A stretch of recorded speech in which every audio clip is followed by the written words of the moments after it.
You're finally moving forward. You've got momentum. You're building something. You're becoming someone new. And then you go home for the holidays. Oh, or you get that phone call. Oh, or you make the mistake of sharing your progress. And within minutes, you feel it. That invisible weight pulling you back down. Back to who you used to be. Back to old patterns. Back to playing small. And the strangest part, it's coming from the people who claim to love you most. Your family. This isn't about hating your relatives. This isn't about cutting everyone off. This is about understanding. A painful truth that most people spend their entire lives avoiding. The people closest to you often have the biggest investment in keeping you exactly where you are. Not because they're evil, because your growth threatens the story they've built about themselves and about you. And that threat, even unconscious, creates resistance you've felt.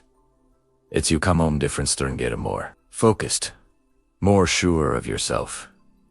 And instead of celebration, you get subtle undermining little comments, concerned questions. Stories about people who tried what you're trying and failed, all wrapped in love and worry. But underneath, there's something else. Something they won't say out loud. Something maybe they don't even know they're feeling. Your success makes them face their own stagnation. And that's uncomfortable. Carl Jung understood this deeply. He wrote about the collective unconscious, the shared pool of beliefs and patterns we inherit from our family and culture. When you try to individuate, to become who you actually are instead of who your family needs you to be, you're not just changing yourself. You're challenging the entire system. And systems resist change. Even when the change is good. Especially when the change is good. Here's what's really happening. Your family has a role for you. A character in their story. Maybe you're the one who never quite gets it together. Maybe you're the reliable one who takes care of everyone. Maybe you're the smart one who doesn't live up to potential. Whatever the role, they've organized their lives around IT.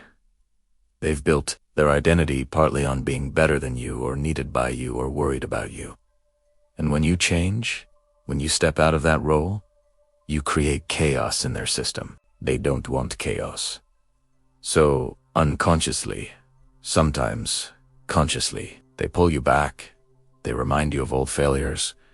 They question new choices. They create emergencies that need your attention.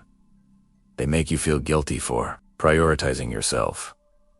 All of it designed to get you back into the box they need you in, not because they're monsters, because your growth requires them to grow too. And most people would rather stay comfortable than grow. Sigmund Freud discovered that family dynamics are formed early and resist change fiercely. The roles you played as a child become the roles your family expects you to play forever. The dependent child, the responsible one, the screw-up, the peacemaker. These roles serve a function in the family system. And when you try to change your role, you're threatening the entire structure. Let me give you an example. You grew up as the family problem. The one who couldn't get IT together. The one who needed help and advice and rescuing. Your parents gotta feel needed. Your siblings gotta feel superior. Every gyon have a clear role. Now you're thriving. You don't need rescuing. You don't need advice. You figured IT out. What happens? Instead of joy, you get skepticism. They don't believe it's real. They wait for you to fail. They point out flaws in your plan. They bring up past failures. As evidence, this won't work. WHY? Because if you're actually okay, they lose their purpose. They lose their identity as your helpers. They lose their feeling of superiority. Your success reveals that they could have changed too, but chose not to. And that's a painful. Nietzsche wrote about the herd mentality. How most people are desperate to remain part of the group, even when the group is mediocre. When you rise above the herd, you make everyone else look at their own mediocrity, and they don't like what they see. So they try to pull you back down. Not through force, through love and concern and him just worried about you. This is the mechanism. Your growth exposes their stagnation. Your courage highlights their fear. Your willingness to risk makes their safety look like cowardice. They don't consciously think these things, but unconsciously, your transformation is an indictment of their choices. And instead of using that as motivation to change themselves, they try to stop you from changing. Here's the part that hurts most. They genuinely believe they're helping. They genuinely think they're protecting you from making a mistake. They've convinced themselves that their resistance is love, that their doubt is wisdom, that their fear is realism. They don't see the pattern. They don't see that they're acting out their own unprocessed pain and projecting it onto you. Marcus Aurelius taught that people's opinions of you are none of your business, that you can't control what others think or feel, that your only responsibility is to your own growth and character. But when those people are your family, when they raised you, when you're wired to seek their approval, their opinions feel like everything. And that's the trap. You want them to be happy for you, want them to understand. You want them to see who you're becoming and celebrate it. But they can't. Not yet. Maybe not ever. Because seeing who you're becoming requires them to face who they're not becoming. And most people will do anything to avoid that confrontation with themselves. This creates a painful choice. Keep trying to get their approval and stay small enough to fit their story. Or keep growing and accept that the relationship might have to change. Most people choose the first option. They sacrifice their growth to maintain family harmony. They play the old role. They shrink back down. They tell themselves it's not that important. And years later, they wake up and realize they wasted their life trying to be who their family needed instead of who they actually were. Are you ready to understand the full psychology of why this happens? Because once you see IT clearly, you can't unsee IT. And that's both liberating and painful. Let me show you the specific psychological mechanisms at work. There are 3 main ways. Family pulls you back. And once you see them, you'll recognize them immediately. You might even catch yourself doing them to others. The first mechanism is identity reinforcement. Your family has a story about who you are, and they need that story to stay consistent. Because if you can change, IT means they can change too, and change is terrifying. So they reinforce the old identity constantly. They tell stories about you from the past. Remember when you tried that business and IT failed? Remember when you said you'd lose weight and didn't? Remember when you dated that person we all knew was wrong? These stories aren't shared to reminisce. They're shared to remind you of your place. To keep you locked in the past version of yourself, Carl Jung wrote about the persona and the shadow. The persona is the mask you show the world. The shadow is everything you've rejected about yourself. Your family often becomes the keeper of your shadow. They remember all the parts of you that you're trying to transcend. And they remind you of them constantly. Not to be cruel, because that's the version of you they know. And the unknown version you're becoming scares them. When you start to succeed, they'll say things like, "Don't get too big for your britches, oh ah. Remember where you came from." Or "Success changes people." Or coded messages, meaning, "Don't outgrow us. Don't become someone we don't recognize. Stay the person we can predict and control." The second mechanism is emotional manipulation through guilt. This is the most powerful tool families have, and they wield IT expertly because they've been practicing on you since childhood. The guilt comes in different forms. The sacrifice. Guilt after everything we've done for you. We gave up so much to raise you. This is how you repay us. They remind you of their sacrifices not to inspire gratitude but to create obligation. To make you feel like you owe them your entire life and any choice you make for yourself is betrayal. The abandonment, guilt, you never go anymore. You're too busy for family now. Money changed you. They frame your growth as rejection of them. Your time spent building your life becomes time stolen from them. Your focus on your goals becomes selfishness.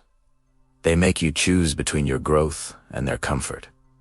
And they've programmed you since birth to choose their comfort. The worry guilt. I'm just concerned about you. I couldn't sleep last night thinking about your decision. Your mother is worried sick. They weaponize their anxiety. Make it your responsibility to manage their emotions. Every choice you make that they don't approve of becomes something you're doing to them rather than for yourself. Machiavelli understood power dynamics better than almost anyone. He taught that power comes from understanding what motivates people. Your family's motivation is keeping the system stable. And guilt is their most effective tool because it works on your deepest programming. The need to be loved, the need to belong, the fear of being cast out. The third mechanism is crisis creation. This one is subtle but devastating. Just when you're about to make a big move, just when you're gaining real momentum, suddenly there's a family emergency. Someone gets sick. Someone needs money.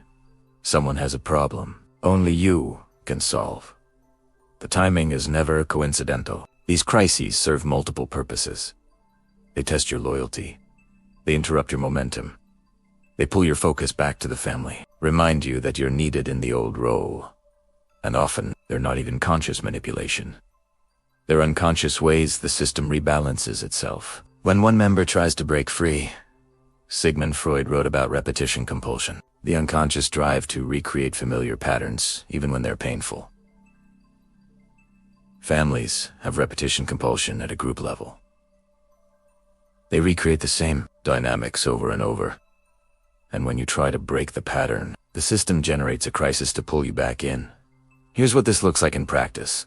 You're about to move to a new city for a better opportunity. Suddenly your parent has a health scare. You're launching your business. Suddenly your sibling has a breakdown and needs you. You're setting a boundary. Suddenly there's drama that requires you to be the peacemaker again. You can't ignore real crises. But you also need to notice the pattern. How often do these emergencies coincide with your growth? How often are you the only one who can help? How often does helping mean abandoning your own progress? Arthur Schopenhauer wrote that the world is driven by will. Everyone is trying to impose their will on reality. Family's will is for you to stay in your assigned role. Your will is to become who you actually are. These wills are in conflict. And that conflict is the source of all the tension. Now here's the painful truth. You can't change them. You can't make them understand. You can't convince them to support your growth. All you can do is understand the mechanisms they're using and choose how you respond. That's the only power you have. And it's enough if you're willing to use it. But most people aren't willing. Because using that power means accepting something difficult. Your family might never be who you need them to be. They might never celebrate your success. They might never understand your choices. They might never give you the unconditional support you've always wanted. And accepting that reality feels like grief. Because IT is grief. IT is grieving the family you wish you had, while dealing with the family you actually have. Jordan Peterson talks about the hero's journey. Every hero has to leave the village, has to venture into the unknown, has to face trials alone. Your family is the village, and they don't want heroes. They want villagers. Safe, predictable, part of the collective. The hero's journey requires leaving, not necessarily physically, but psychologically. You have to stop needing their approval to act. Stop waiting for their blessing to grow.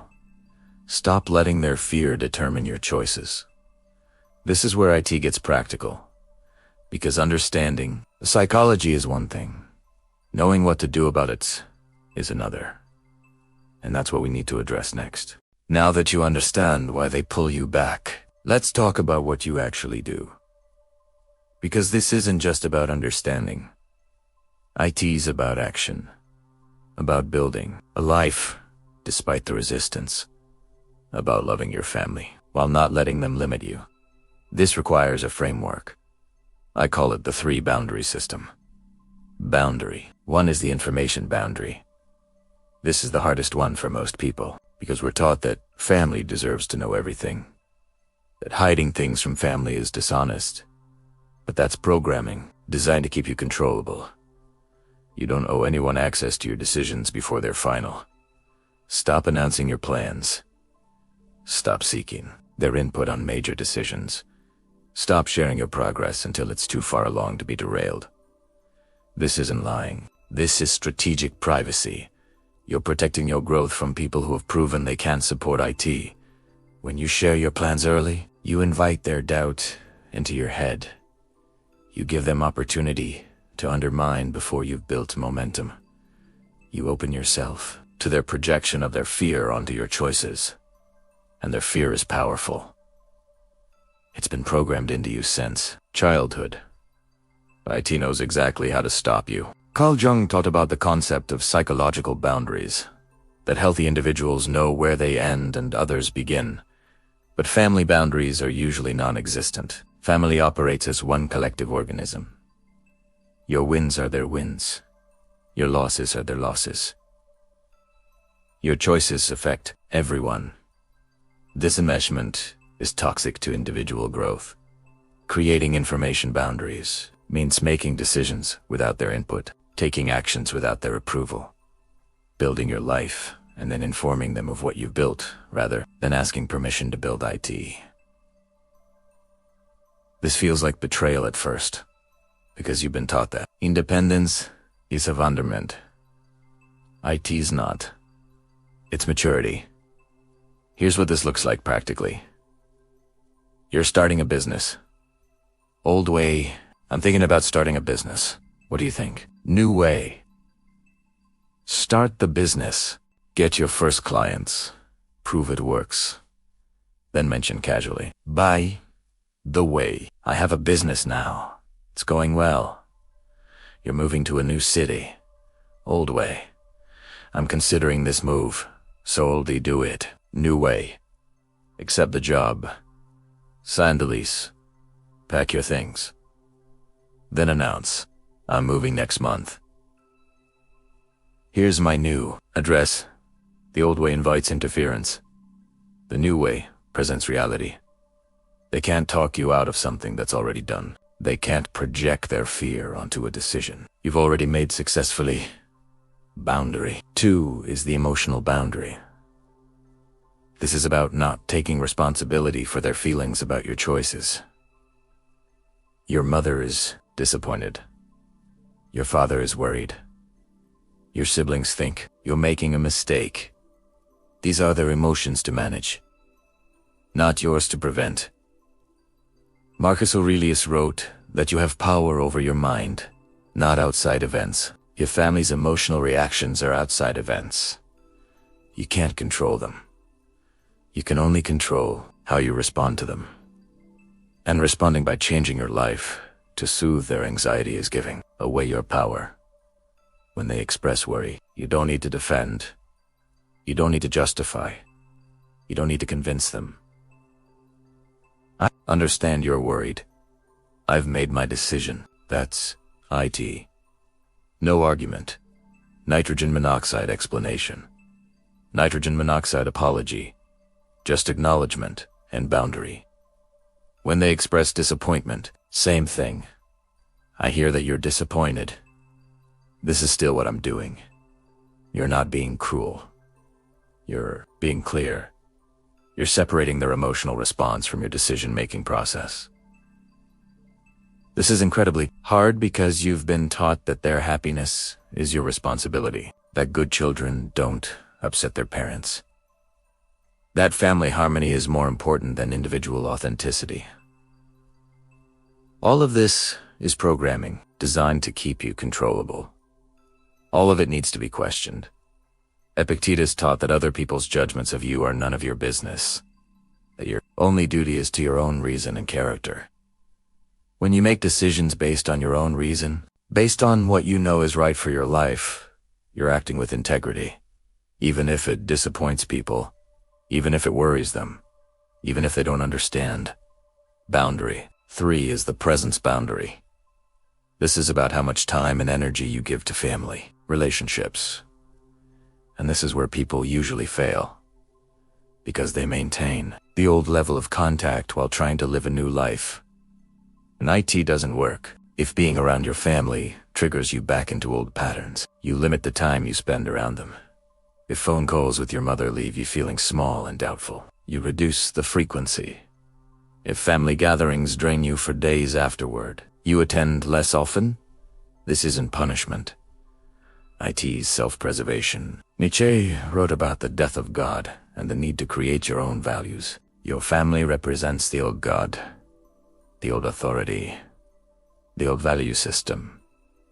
To create your own life, you have to kill that God, not the people, the authority they have over you. And that requires distance. Physical or psychological, or both. Here's the framework for presence boundaries. Your nitrogen monoxide, longer, available for every family event. Your nitrogen monoxide, longer the first call when there's a problem. Your nitrogen monoxide, longer responsible for maintaining every relationship. You show up when you genuinely want to. You help when it doesn't derail your life. You maintain connection on your terms, not theirs. This will be called selfish. Let IT be called selfish. Rubber Green teaches that those who succeed don't spend energy defending themselves from accusations. They just keep moving. The accusation of selfishness is often just another manipulation to restore the old dynamic. Don't take the bait. Now here's the part nobody talks about. Sometimes these boundaries will change the relationship fundamentally. Sometimes family members can't accept the new dynamic. Sometimes they choose to pull a duck when they realize they can't pull you back, and that hurts. IT's supposed to. You're grieving the relationship you wanted while accepting the relationship that actually exists. But on the other side of that grief is freedom. The freedom to build your life without invisible weights holding you down. The freedom to become who you actually are. The freedom to succeed without unconsciously sabotaging yourself. To maintain family equilibrium. That freedom is worth the pain of the transition. Every single time. Let me show you what life actually looks like when you establish these boundaries and stick to them. Here's what happens when you maintain these boundaries consistently. At first, there's escalation. Your family doubles down. The guilt gets heavier. The crises get more dramatic. The accusations get louder. They're testing whether the boundaries are real, whether you'll crack under pressure. This is the hardest phase, because every part of you wants to fold, wants to fix their pain, wants to prove you're not the selfish person they're calling you. Don't fold. This is the test. Machiavelli taught that the prince must be willing to be seen as cruel to maintain power. In your life, you must be willing to be seen as selfish to maintain sovereignty.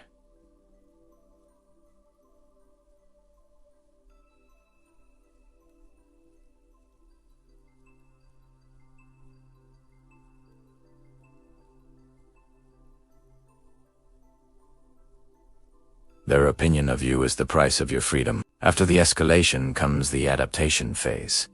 They realize the boundaries are real. They realize you're not coming back to the old dynamic. Some will adjust, some will respect the new you even if they don't understand it. These are the relationships worth keeping, the ones that can evolve. Some won't adapt. They'll pull away. They'll make you the villain in their story. They'll tell others how you've changed, how you're not the person you used to be. They're right, you're not. And that's the point. Let them have their story. You're busy building a life. Carl Jung wrote about the process of individuation as lonely. That becoming who you are requires separating from the collective. even when the collective is your family, that most people never individuate, because the cost feels too high.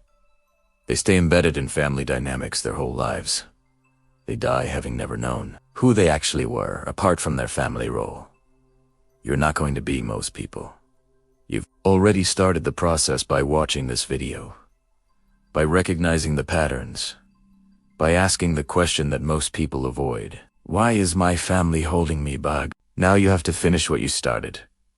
And finishing means accepting that some relationships will end, or transform beyond recognition. Here's what life looks like on the other side. You make decisions based on your own wisdom, not their fear. You pursue opportunities without the voice of doubt they planted. You build wealth without the guilt they attach to success. You create relationships based on mutual respect, not family obligation. You exist as yourself, not as a character in someone else's story. And something beautiful happens.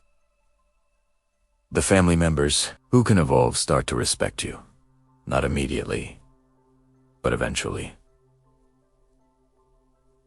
When they see that your boundaries are firm but not cruel. When they see that you've built something real. When they realize that your growth wasn't about rejecting them, but about finding yourself. Some of them will get it, and those relationships will become deeper than they ever were before. Because now you're choosing each other. Not because you have to, because you want to. Not because you're playing assigned roles, because you genuinely value each other. That's what real family is. Not the people you're bound to by blood. The people who can celebrate your growth even when it challenges them. Jordan Peterson talks about the concept of voluntary suffering, that you should choose your hard. You can suffer the hard of staying small to keep the peace. Or you can suffer the hard of growing while managing the fallout. Both are difficult, but only one leads somewhere worth going. The suffering of staying small never ends. IT just becomes who you are. The suffering of growth is temporary. It's intense, but finite. And on the other side is a life you actually chose. A life that's actually yours. That's the trade. Temporary, intense pain for permanent freedom, or permanent dull pain for temporary peace. Choose wisely. Now let me address the fear that's probably in your head right now. What if I'm wrong? What if they really do have my best interests at heart? What if their concern is legit? Here's how you know the difference. Legitimate concern asks questions and listens to answers. IT expresses worry, but ultimately respects your autonomy. IT might disagree, but it doesn't try to control. Control disguised. AS concern tries to make the decision for you. IT refuses to accept your autonomy. IT escalates when you don't comply. IT uses emotional manipulation to get its way. IT makes you responsible for managing IT's anxiety. That's not concern. That's control. And you don't owe anyone control over your life. Not even family. Especially not family. Epictetus taught that freedom is the only worthy goal. And freedom isn't given. It's taken. Your family will not give you permission to be free. You have to take your freedom and accept that some people will be upset about it. That's the price. And it's worth paying. Here's the final piece. Once you establish boundaries and build your life, you might notice something surprising. You start to feel compassion for your family in a way you couldn't before. When you're not drowning in their dysfunction, when you're not responsible for their emotions, when you're not playing their games, you can see them clearly. You can see that they're acting out their own wounds, that they're controlling. Behavior comes from their own fear, that their resistance to your growth is really about their regret at their own stagnation. You can see them as humans, struggling with their own shadows rather than as obstacles to your growth. And from that place of seeing clearly, you might choose to have a relationship with them. Not because you need their approval, because you genuinely care about them. Not because you're obligated, because you want to. That's what real love is. Choice, not duty. Marcus Aurelius wrote that the best revenge is to not be like your enemy. Your family taught you to manipulate through guilt, to control through fear, to keep others small, to feel big.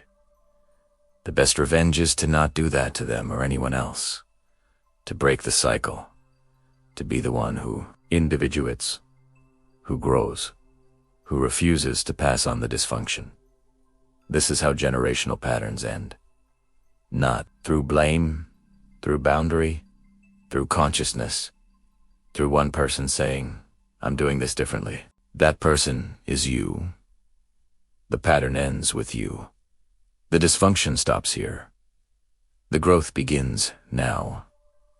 And everything that comes after, the discomfort, the grief, the freedom, the life you actually chose, all of it is worth it. Every single time. Your real life is waiting, but you have to be willing to disappoint people to live it.